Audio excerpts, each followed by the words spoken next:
What's good, B-Sounds? It's your boy, Kick and Raid. Today I got a review for you. It is the Crivit Suspension Trainer. Crivit is Lidl's own brand of fitness equipment. I have had some of their stuff before. I had some adjustable sandbags. They lasted 2 or 3 years of very consistent, I would say, semi-professional use. This is $12.99. This is not this year's edition, but I've been into the store. This is exactly the same thing. It's exactly the same thing. This was just gifted to me by a friend who had it hanging around. It's got a lot of pictures of some guy on the front doing nothing. Here is a man just holding his arms out. There's that standard like body of muscles with some blue bits on, so you know there's power coming through. Here's a picture of a man just standing, holding the damn thing. Then he's doing an archer squat. Seems like a waste of time for a suspension trainer. Push up also seems like a waste of time for a suspension trainer because you can do a push up. This is just a push up at an angle, which you could do off a wall. So, and the box is falling apart, but it's several years old, so don't be mad. We got a door jamb. This is what I guess that is. It is a metal tube. It's got a good amount of padding on it. It looks pretty sturdy. We got a bag with things in. We got a sign. That is not English, but I'm pretty sure that says stop. OBS Träning Pagar. Träning Pagar. Träning Pagar? Öppna inte dörren. I tried. It's not in English, but you'll figure it out, won't you? We got a booklet with some instructions and exercises. And boy howdy, do a lot of them look really stupid. It's basically like bend down, touch your toes, some squats, some lunges, like stuff that you don't need a suspension trainer for. Some rows, actually useful. That is what this is for. This is for if you don't have a doorway that you can stick a pull-up bar in, if you don't have somewhere to do pull-ups or some parallels to do rows, that is gonna be your #1 thing for this. A lot of garbage, a lot of real garbage. This guy's just swinging his arms. This guy is bending over. This guy is, I don't know. This guy is just pulling his own leg for reasons that I do not understand. Nice bag, if you're gonna carry it around to the park or whatever. Pretty decent, good bit of equipment in a small area. So this is the strap for hanging it off things. Decent quality carabiner, it's pretty heavily duty stitched. That's where it joins itself, and there's like 7 layers of pretty thick stitching holding that together. It looks good, to be honest. I would trust it. So yeah, that looks well made. Good sturdy handles. Looks like the pipe is made of plastic, but I mean, this is also 13 quid or something. Yeah, man, I mean, it looks really well made. All of the stitching is super heavy duty, and there's lots of it. All the metal parts don't look, you know, like that flimsy Chinese stuff that you can get. The adjustment seems sturdy. Looks like better brackets than I've got on my rings, and those ones have lasted for years. All these rings, they're not welded, but they're not coming apart either. Good heavy duty carabiners. I mean, I got nothing bad to say about the quality of the build, to be honest. And especially when you look at the gamut of suspension trainers that there are, like the RTX ones and stuff, they're big money, big money. Not really sure what these stretchy bands on the ends are for. I had a look in the manual and it wasn't forthcoming. It just said adjustment straps. I don't know what I'm adjusting with this. Everywhere that it's stitched over itself, it's done pretty strongly. I think it's an impressive bit of kit for 13 quid. Time we use this for a couple of days and we'll reconvene. We'll decide whether it's worth your 13 quid. Considering what else you can buy for 13 quid, I'd say probably yes. Go down to my local park to give this extension strap thing a fair shake. That thing stays on. That thing goes up there.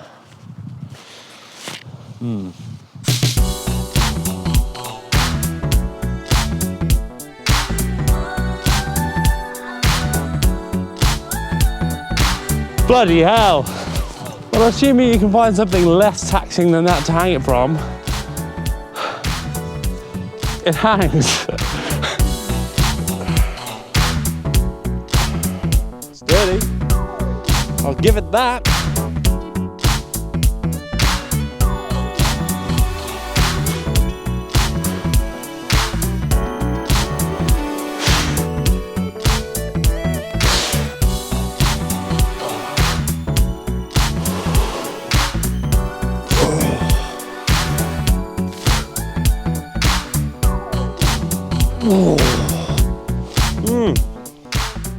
Pretty decent. Everything seems sturdy. I weigh, I don't know, maybe 82 kilograms today. This thing's supposed to support 120. Let's give it a proper go.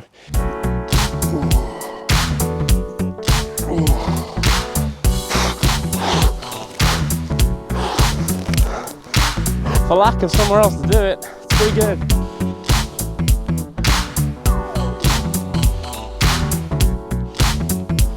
Okay, so I might have been hasty about saying that the squats thing was bollocks, because I'm very lucky in that my mobility down here is pretty great. I can do Cossacks staying flat on my feet. I'm lucky, or I've trained it, whatever you want to call it. If you struggle staying flat on your feet, staying neutral, maybe it's a good thing. Pretty good, pretty good. Of course, the benefit is you can use it indoors on a door. Real life situation, this is the only door that I have in the entire house that opens away from where you'd be training. Guess you can put it through any of these. Velcro to secure.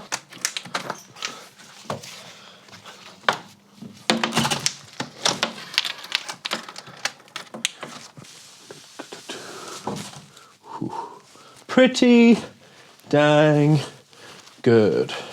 I already tried it out outside for everything I think it was useful for. I just want to try out this door jam. Might as well have a look at some of these stupid, useless exercises while we're fanning around. Number 1, a squat. So what you're effectively doing is this, but holding onto these. Wow. Sorry, I shouldn't be such a shit. He's got his feet in the slingy hooky thingies. I feel like I'm at the gynecologist. Oh, it's a bridge. Okay, you absolutely don't need this for bridges, but bridges are a very easy one to do wrong because it's easy to just thrust your hips up, pushing into your feet. But to get the benefit out of a bridge, you don't want to be pushing with your feet, you want to be pulling your feet towards you. You want to be crushing, like folding the ground between your shoulders and your feet. With this, if your feet are touching the door still, you know you're doing it wrong. It's a physical cue that you can see. If you have a problem pulling off bridges, I think this is actually good. What have we got here? Stupid push-ups. I'm not willing to write these things off until I've physically tried them myself. But it's a push-up, but easier, but you have to deal with the stability.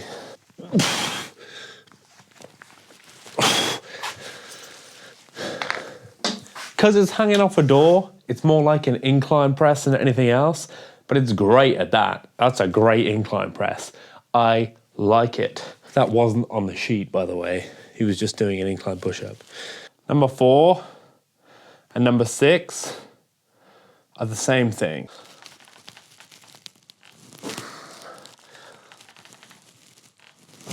Tricep extensions, good. I have no idea what the hell he's doing for 8. It's supposed to be some sort of oblique exercise, but it's terrible. It's terrible. Do a lying side crunch. I like it. Last one is a side plank crunch. You know what? That's better than a side plank crunch on the floor. Not too bad. There's even more in here. Let me get this right. This is L. Well, I've spent a couple of weeks with this thing and had some pretty great workouts on it. So if you're wondering, can you get a great workout on it? Yes, you can. Do you need it for anything other than pulling exercises? Mostly, No. But if you already have it, is it better than doing those exercises without it? Sometimes, yes. Now you could use anything for your squat mobility, but if you have this, you can also use this. You can do ab work off the floor. Yes. Is this better? Mostly, yes. It's more fiddly, but it's harder, and that's better. Side crunches, plank crunches, rollouts, great. Push-wise, flies, incline press, RTO push-ups, all great. It's long. I hung it from a tree that was too tall for me to climb without using the damn thing for assistance, and it was still plenty long enough for me to get the handles all the way to the floor so that I could do ring push-ups. That's a win. If you wanted, you could attach the handles directly to the extension strap, and it makes pretty good pull-up handles. This thing is really well made. It's definitely more than comfortable taking my whole weight. At several points when I was climbing the tree, I had my weight on one handle, meaning that my entire weight is going through this one set of stitches where it overlaps itself around the central bracket. That leads me to believe that it could probably take twice my weight, so that's 165 kilograms, even though it's only rated for 120. Talking of where the straps overlap, I think it might have been better for this to be one long strap because it would self-level, whereas because it's overlapped, it only self-levels to this degree. But then it would have been harder for me to climb the tree with it, so maybe not. Maybe they've done it to reduce accidents or cost, which is again worth mentioning because it is crazy cheap, especially when you consider the price hikes of everything that even smells fitness related right now. 13 quid is an absolute bargain. The TRX version of this, which might be slightly better built, it has foot loops, costs 10 times more than this. This has a 3-year warranty. That's like £4 a year for a whole lot of guaranteed working out. Ridiculous. I like these neon stitched lines for getting the thing level. They are invaluable. I would have liked more, like maybe 4 instead of 2. I'd have paid an extra 50p for that, no worries. Generally, no qualms over the quality of the thing. It is really well made, but it is complex. There's lots of parts, lots of stitching, and that means lots of points of failure. Whereas with rings, there's basically nothing to go wrong. Maybe one day you might have to replace a strap, but they're super cheap. If something goes wrong here, if anything goes wrong here that isn't a carabiner, you're probably gonna have to buy the whole thing again. But then again, this is cheap. The bag this thing came with, it's basically as small as it could be and still fit in, so you'll be cramming it in every time. I don't think it'll last, but then again, who cares? The buckles and the door anchor are amazing quality. I couldn't imagine it any better. The buckles are way better than the ones on my rings, and those things have lasted for years, so I'm really, really not worried about these. But that brings us to the major question. Should you buy this, or should you buy rings? I'm a huge fan of rings. They are much less of a faff about to adjust. The buckle is always at an accessible height. With this thing, I had to climb a tree several times to adjust it, and I've never had to climb that same tree to hang rings. You just throw the strap over and the buckle is right there. This thing is a pain in the ass where rings are not. That's a big plus for rings. However, if you don't already have rings and you want to get one thing that lets you work out inside and out, this is that thing. The door jamb is solid and well padded and trustworthy. You can get a great workout on it. You can use it anywhere. If you already have rings and are looking at this because maybe you want the similar sort of thing to use indoors, maybe consider just buying some door anchors. You can get these slim Panda ones, which look well stitched. They're less than £7 a pair on Amazon. If you only want to work out indoors and don't have somewhere to put a pull-up bar, sure, try this. It's £13, it has a 3-year warranty, it gives great workouts if you ignore the booklet exercises. What could go wrong? Well, thank you so much for watching. I hope you found this useful. Let me know if you have one of these. How's it working out for you? And also let me know if you've used the TRX version, because I would love, love, love to know where the extra £140 goes. Look after yourselves, look after your loved ones, get them gains, and be well.